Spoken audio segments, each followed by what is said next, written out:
Official Bubagra Kor Aguli Robindo Sotobarshiki Bono, Hasani Ring Tangwedeni, Luaji Mumbai, Sonozaka, Phil Doxy, Ring Plenary Rishal, Asali Pando Faimajaka, Hasni Montriokra, Biplop Kumar Dev, Ring Montri, Roton Lalnar, All Montri, Enchi Devan Monokari Kubuni Adon Rao. Tate Mushiki Panda Chingerika, Hasni Montriokra, Biplop Kumar Dev, Panda Kok Shana Tantani, Ring Plenary, Shalnoti, Kok Shawi Kanarika, Asushimia Asala Pandavo, Hasini Koroba, Ring Plenary no Shoka Dui Borom Yafarzaka, Abonokaribo, Maharaza Bir Bikram Kishore Manikko te Maharani Tulsibodi Borom Yafarzaka Kubuni Adong Rongno.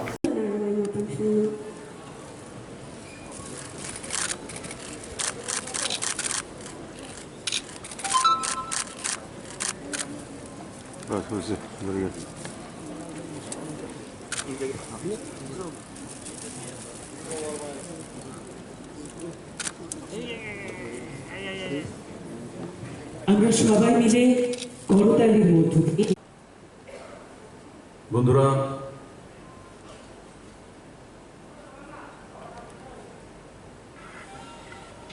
দু 2018-তে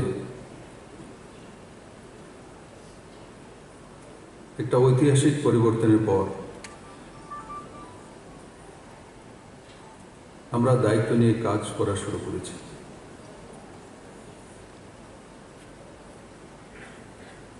ত্রিপুরার জনতা এক ঐতিহাসিক রায়দানের মাধ্যমে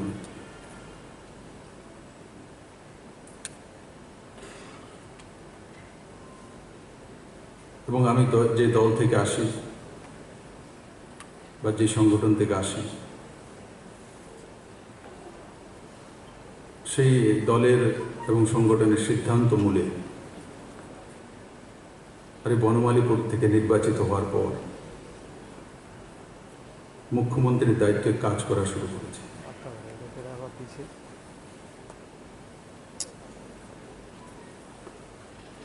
9 তারিখে result এসেছিল, 9 তারিখ শপথ গ্রহণ করেছিলাম ও 9 জন মন্ত্রীকে নিয়ে কার্য পরিচালনা শুরু করেছিলাম। বনমালীপুর আমার কনস্টিটুয়েন্সি 9454 ভোটের কাছাকাছি ব্যবধানে জিতেছিলাম। আমি যে গাড়িগুলি চলি, 2টা গাড়ি রয়েছে, একটার মধ্যে 9 লাস্ট নাম্বার রয়েছে। এগুলো আমি নিজে থেকে করিনি, আপনি সেই সংখ্যাটা চলে আসে।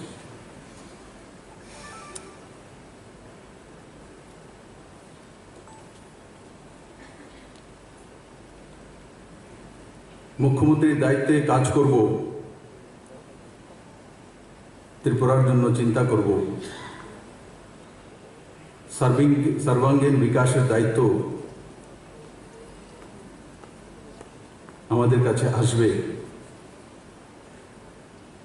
সেটা কোনোদিন আমি কল্পনাও করিনি। কারণ কি, সরাসরি রাজনীতিতে আমি ছিলামই না।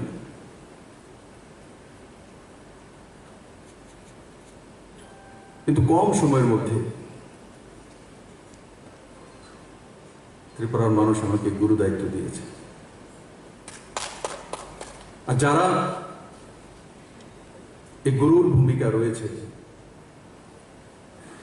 আজকে তারা আমার সামনে আসীন রয়েছে, আমি আপনাদের করজোড়ে প্রণাম।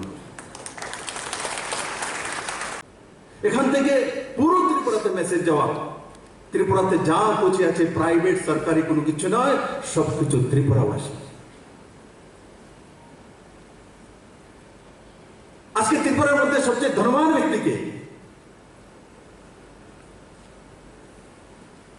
ত্রিপুরার কোনো বিজনেসম্যান, ত্রিপুরার কোনো ইঞ্জিনিয়ার, ডাক্তার, চিফ সেক্রেটারি না, ত্রিপুরার মধ্যে সবচেয়ে ধনবান ব্যক্তি যদি কে, সেটা আমি।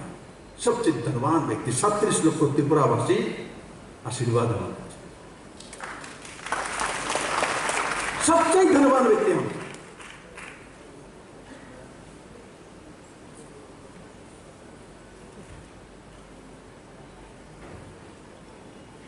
তাই বন্ধুরা,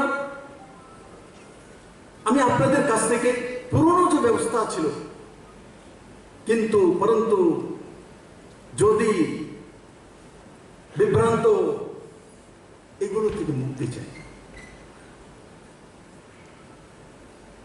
আমি কি চাই? স্টার্ট আপ চাই, আইটি হাব চাই, ভূকম্প নিরোধক ইনফ্রাস্ট্রাকচার চাই। যে ত্রিপুরাতে একসময় বলা হতো ভূকম্প জোন, তার জন্য 5 মঞ্জিলার উপরে হয় না, আবার পার্টি বিশালে 7 তলা হয়ে যায়, তার জন্য ভূকম্প নেই, পারমিশন নেই। কিন্তু আম জনতা 5 তলা উপরে তুলতে পারে না ভূকম্প জোন। এই সরকার আসার পরে আম জনতা মাল্টি স্পেস বিল্ডিং তৈরি করেছে, 14 মঞ্জিলা 10 মঞ্জিলা পারমিশন দিচ্ছে।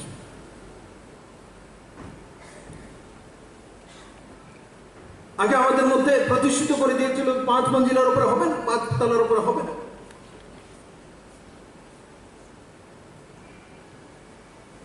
তো আজকে কিভাবে হচ্ছে? মাটি তো সেটাই, ভূমি তো সেটাই, ভৌগোলিক স্থিতি তো সেই জায়গায়।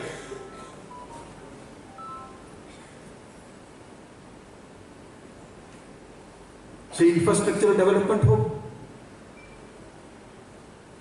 দৈনন্দিন জীবনযাত্রা হোক,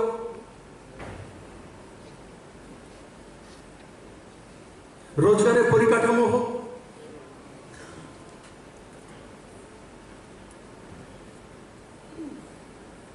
আজকে 2015-16 যেখানে কৃষকদের আয় পার ক্যাপিটা 6,580 টাকা ছিল,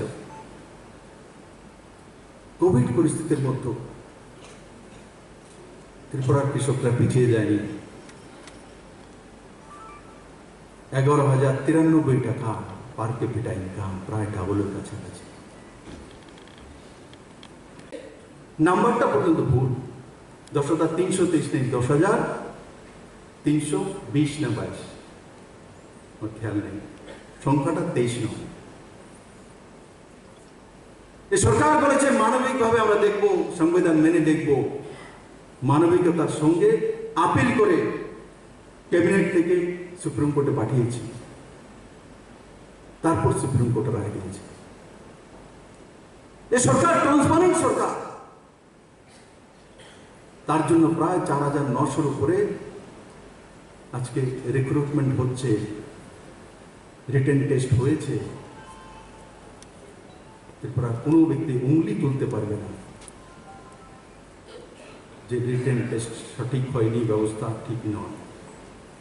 এই প্রথমবার এত বড় মাত্রা একসঙ্গে রিক্রুটমেন্টের রিটেন টেস্ট হয়েছে ত্রিপুরা রাজ্যে। শিক্ষা দপ্তরে 3,000-এর উপরে চাকরি হয়েছে টিচারে, 3,000-এর উপরে, 3,000-এর প্রায় 3.5 বছরের সরকার, 3,000 উপরে টিচারের চাকরি হয়েছে। 1,23,000 উপরে 13,000, 1,13,000 উপরে মানুষের রোজগার সৃজন হয়েছে, সরকারি হোক প্রাইভেট হোক। আর সেটা প্রমাণিত করে কিষাণ সম্মান নিধি 2,33,400 পরিবারের কাছে 6,000 টাকা করে 327 কোটি টাকা বিনা কমিশনে ত্রিপুরার গরিব কৃষকদের কাছে পৌঁছে দিয়েছে। এফসিআই মাধ্যমে প্রকিউরমেন্ট প্রথমবারই ত্রিপুরা রাজ্যে হয়েছে কিষানদের জন্য। 10 টাকা 12 টাকা ধানের কিলো বিক্রি করতে হতো কৃষকদের, উধারে বিক্রি করতে হতো, বাকিতে বিক্রি করতে হতো।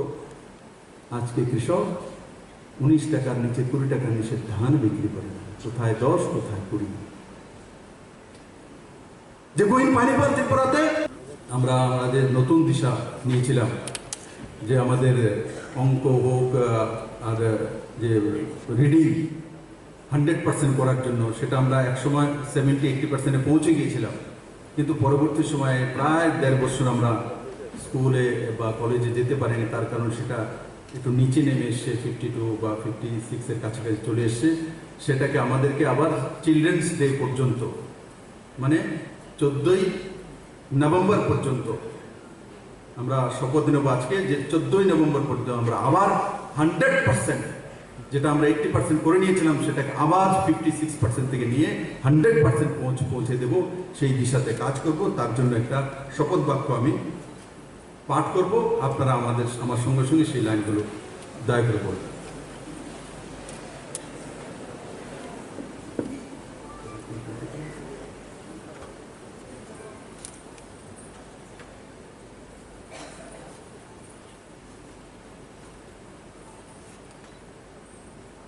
আজ শিক্ষক দিবসের এই মহতী অনুষ্ঠানের পূর্ণ লগ্নে আমরা শপথ গ্রহণ করেছি যে